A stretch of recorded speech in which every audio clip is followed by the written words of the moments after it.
G'day Bomber fans, it is that time of the year. I'm about to get roasted in the comments. I'm about to grade every Essendon player's season. It's all based on individual expectations, performances, whether or not they improved. So I won't be comparing Merrett to Menzie, I'll be comparing the player to where I think they should be based on a number of different reasons. Now these videos are really hard to make, especially in a year with such topsy-turvy form lines. Let me know what you think I got wrong down in the comments below.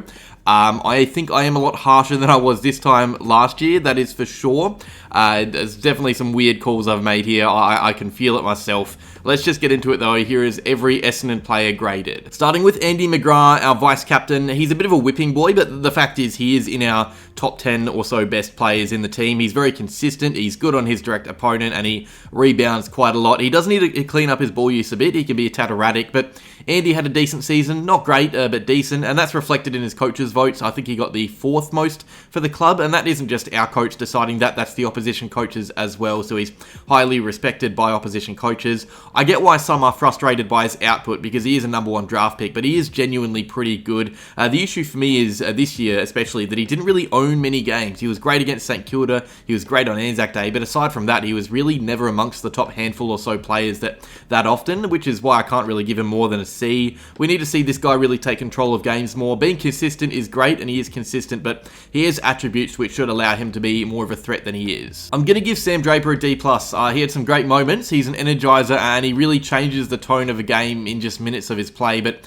how many matches can you sit back and say Draper had a massive impact on? This is our number 1 ruckman, and honestly, after this year, I look at all other 17 clubs, I think most, if not all, have better ruck choices than us. Draper is good at his best, but he was so rarely at his best this year, in my opinion, and maybe that is his body. He had a few injury concerns, maybe it's confidence, maybe it's the fact he had to play that forward role late, which was a bit interesting, but I just thought he was beaten too much by his direct opponent. D+. Darcy Parish gets a D. This guy is an all-Australian midfielder. He is genuinely one of our best players if fit. I think that was a big issue. He injured himself right before the season. He struggled to get his body right. He injured himself again, missed quite a few games. But we do have to judge him based on what we saw. If he isn't fit enough to be playing well, he should be aware of his body and do the work required to get into shape before returning. Look at his numbers. The drop-off is wild. Between 2021 and 2023, he averaged over 30 disposals and 7 clearances a game. This year, he averaged 24 disposals and 3.9 clearances. That is drastic. He gets a D. It was really poor from Parish. Kyle Langford gets a B. He kicked 43 goals, a top 10 finish in the Coleman. I know he faded a bit and had some bad misses here and there, but 43 goals is a great output for a guy who is in his 2nd year of his new forward role. I think it's even more impressive given the fact our forward line was chopping and changing so much around him. This is a guy that really gives a crack every week as well, so he gets a B. Decreased a bit on 2023, but still very good. Elijah Tsatas, look, I think draftees really should be judged harshly in their 3rd season, especially if you're skinny and being played out of position like Tsatas is.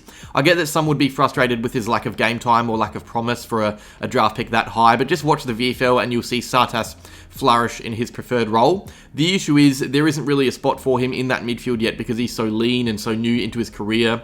He does need a bit of time. I'm going to give him a C-. If he continues like this next year though, we should be a little bit more worried. I think next year is massive for Tsatas. Jye Caldwell was an easy A. He improved out of sight this year. He was always decent and promising in that midfield, but he really became an important player for us in that engine room out of nowhere really, and I think it was the loss of Parish that really allowed him to flourish with more midfield minutes. He should be right up there in the Crichton count, I reckon. He was really good. Zach Merrett gets an A. Every year he gets an A. He's our best player. He has been our best player for a long time, probably since Hurd, to be honest. He's probably going to equal Hurd on 5 Crichtons this year. He's genuinely one of Essendon's best players ever, and I think we don't really realise that because he is here with us now and we're struggling as a team, but he is incredible and he really deserved that All-Australian jacket. Ben Hobbs, look, I spoke of, this is a harsh one, I spoke of Tsatas before and his 3rd year being an important one. Same goes for Hobbs in 2024. Last year Hobbs played 18 games and averaged almost 20 disposals.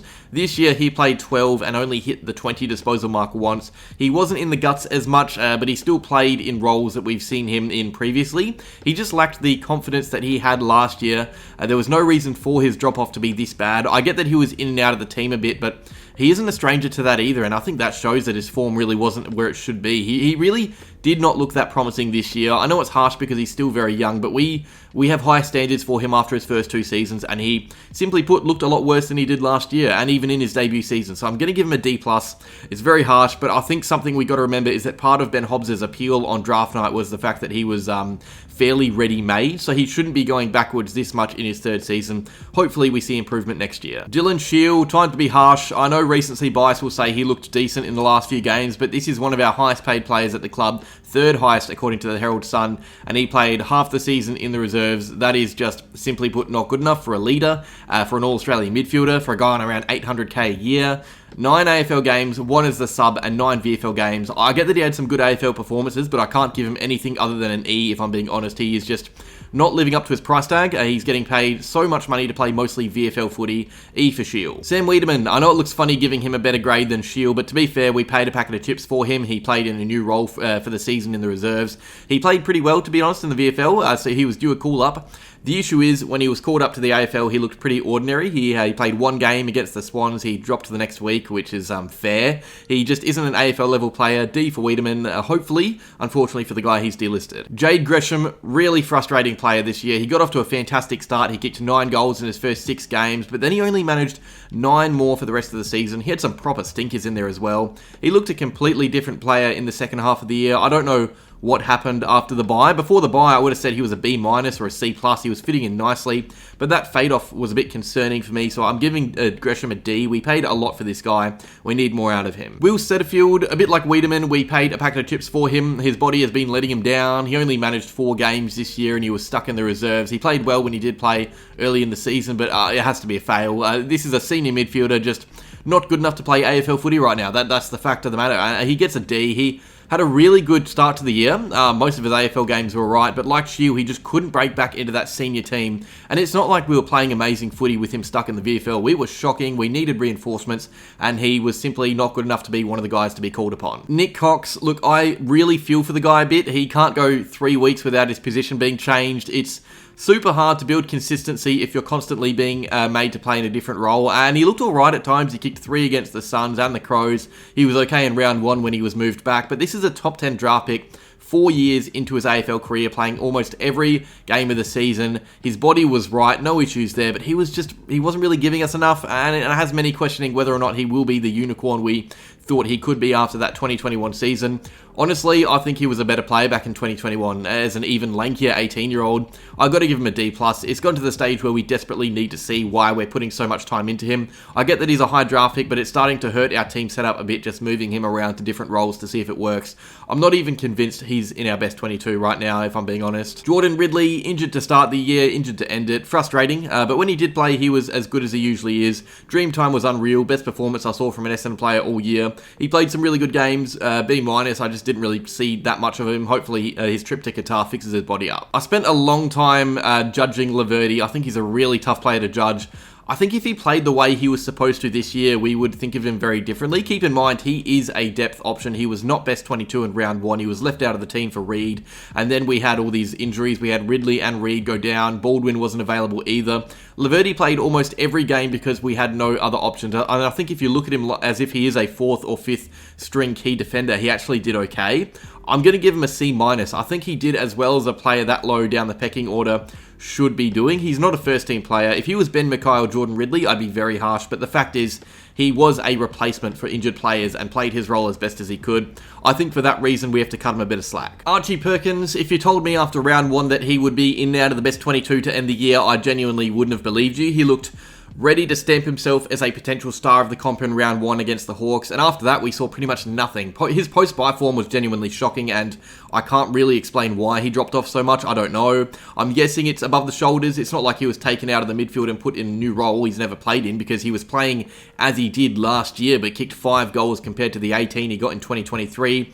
I don't know what happened. He gets a D. This guy, like Cox, just needs to be showing a lot more than he currently is. If anything, it's more concerning what we're seeing than what we're seeing with Cox, because Perkins he's had a clean bill of health since coming across to the club. His body's great. He's always been a good size. He's physically ready, but I don't know. He just went backwards so fast this year. Todd Goldstein, look, I think this is a guy we will be able to judge later down the track when we see more out of Nick Bryan. He's pretty much a coach who plays when he has to. That's his role at the club. That's why he was brought here, and I like that. He's depth. He's leadership. He gives you a few things for young rucks to grow from. I can't really judge based off that because we don't know how effective it is yet, but based on individual performances on field, I'll give him a D+.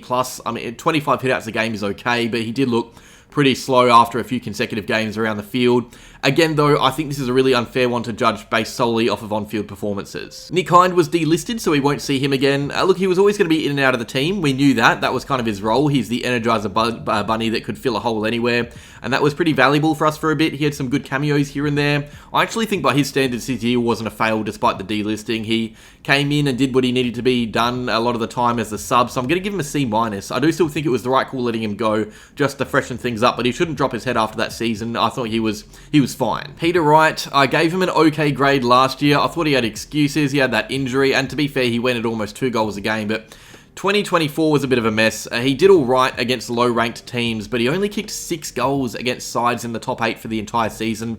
There was a reason why he was dropped from the team. He was just not in good enough form, not giving us enough up forward. He's another one on big money. I thought he at least had a great game or two in him, unlike Dylan Shiel, so that gets him a plus in front of that E mark, but it was a poor year from a guy we really thought was going to bring us a lot of firepower in the forward half of the field. Dyson Heppell, he retired because he lost his place in the team. He was unlucky to lose his place in the team, and that showed in the last game, but I do think retirement was the right call as well. He didn't have a bad year. C- in my eyes. Maybe that's a bit generous because he's gone now, but he played his role pretty solidly, I thought, each week for a guy in his 30s. He finished equal 10th in the Everything Essendon Player of the Year award, and that is the best award in the land, better than the Brownlow. But I think it got a bit harder for him as the year went along. He struggled a bit more with the pace of the game in some matches. Sad to see him go. I don't think he had a bad year, but the time was definitely right. How good was Sam Durham in 2024? Most improved player by a country mile. He was awesome. A genuine treat to watch him go about it. He's so hard at the footy, so tough, so valuable in the middle of the ground. It has to be an A. He was one of about 3 or 4 players who actually improved this year. Another player who really improved was actually Harry Jones. He was dropped from the team in round 1, played a pretty bad game against the Hawks. He came back as an emergency in round 3 against the Saints and stayed in after that. He played in a new wing role, which I really liked. He drifted forwards to be dangerous in front of goals, but he also lent a hand around the ground with his size. He's far from the finished product, but I saw enough from his new role to be pretty excited about next year, wherever he plays. Could be forward, could be wing, could be anywhere. He gets a B. I think he's one of a few players who actually improved. Nick Bryan barely got a look in despite dominating in the VFL each week. When he did come in, he played all right. He was beaten once or twice pretty soundly by some good opponents, but he also had the better of Brodie Grundy, so that's a tick. He'll play a lot more next year. Bryan gets a C+. Jake Stringer, very topical player. When you kick over 40 goals in a home and away season, you kind of need a B of some range. Stringer had his most consistent season since coming to the Bombers. He wasn't at his very best like he was in 2021, but we saw him play every game. He kicks goals regularly. He impacts matches a lot. Yes, he drifted in and out of some, but that is the type of player he is. He was 1 goal away from a top 10 Coleman finish. He kicked more goals than some of the best forwards in the comp. I'll give him a minus on that B grade because he did go missing in some important games, but you got to be pretty silly to think he had a bad year. I also think we need to realise that Stringer was pretty much one of our best pressure forwards as well as being the main target a lot of the time. That is a tough role to play.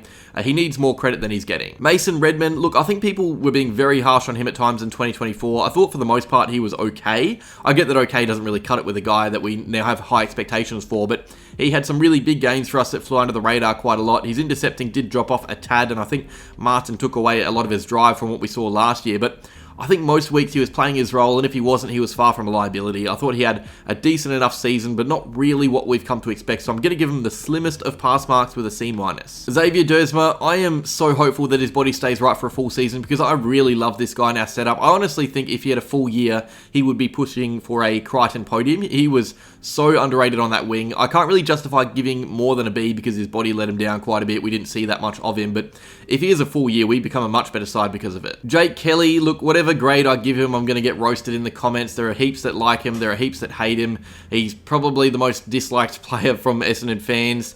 Another retiree. Look, he comes in and plays whatever role is asked of him each week. I think we got to respect him for that. Doesn't play each role well, but he does also often get destroyed by the fan base. I remember there was that Adelaide game where he kept Rankin in his pocket and still people were complaining about his performance. He plays some great games and no one really respects him for that. He kept Rankin in his pocket, he kept Bobby Hill, he kept Toby Green, he killed Toby Green. He genuinely was really underrated as that lockdown defender. The issue is for a lot of the season he was playing in a different role which didn't really suit him, so I can't give him a good grade. I'm going to give him a pass because I thought at his very best he was genuinely changing games.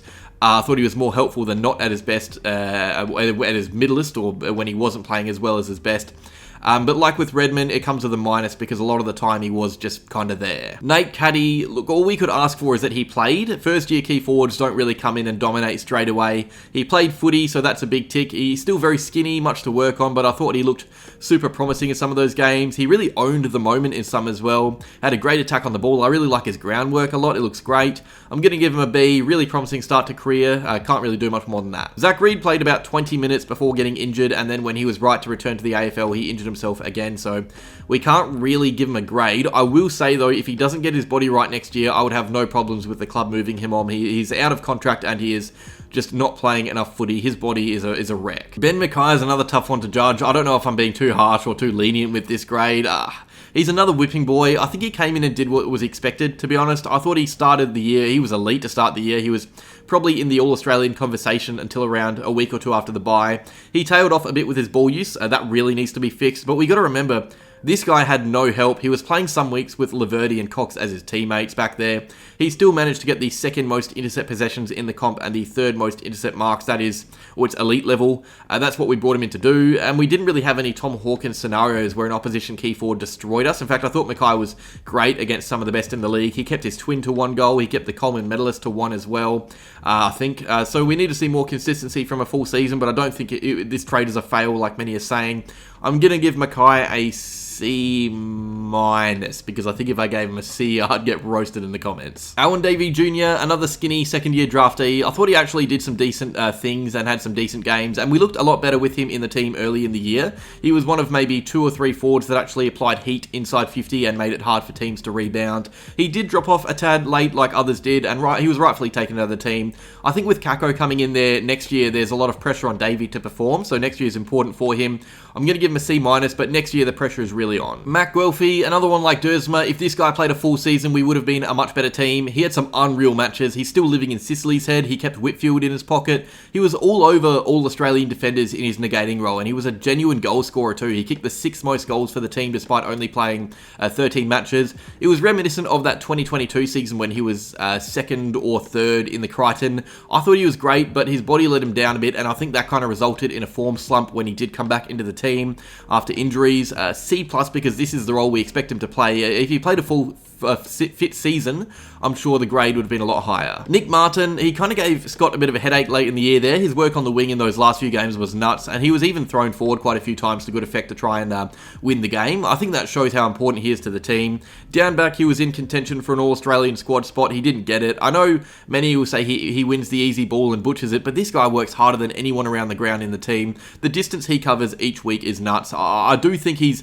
better suited to a wing role, and I hope we see him back on it next year, but I still think he had a really good year. 28 touches a game down back while also managing to go forward and kick 15 goals for a guy who played 80 to 90% of his footy in the defensive half is great. I'm giving him a B. I thought he was really solid in his new role, but he would be better off on a wing. Archie Roberts gets a B. I thought he was really good when he came into the team. He deserved that debut a lot earlier, but it came and he looked good at home straight away. Picked up 28 touches in his last game. First year player doing that in 4 games in is pretty special. We'll see much more of him next year. He gets a B. And finally, Jye Menzie. I liked him a lot in 2023. He was a good goal a game forward to have while we waited on some star power to come through, but he was playing in all these different roles this year that just didn't work. This happens a lot. It happened with Snelling. I think Menzie is a capable forward, but he is at least a good depth option in the forward line, but I don't really see a big part of the future revolving around him at all right now, the way he's playing. He gets a D+. And that is that. Those are all the Essendon players that managed to play AFL this year, graded, high school style. Let me know if you want me to make one of these videos for the guys that didn't play, the Luman Lawals of the team. These videos are really tough to make, so go easy on me, but also let me know what you think I've got wrong down below with some of these grades. Just my opinion, nothing more than that. Some were harsh, some might have been lenient. That is all though. Like, subscribe, and go Bombers.